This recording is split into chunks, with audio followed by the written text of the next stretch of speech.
buscamos, quando nós estamos nesse mundo, quando nós estamos nessa vã maneira de viver, nós tentamos buscar nos saciar nas coisas desse mundo, nos vícios, nas bebidas, na pornografia, nos vícios, no pecado. Nós tentamos saciar algo que apenas pode ser preenchido por Deus, com o Espírito Santo em seu coração.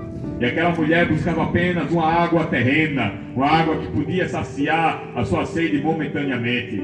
Mas Jesus Cristo havia a oferecer àquela mulher a água da vida eterna, onde jorraria eternamente em seu coração e jamais ela teria sede.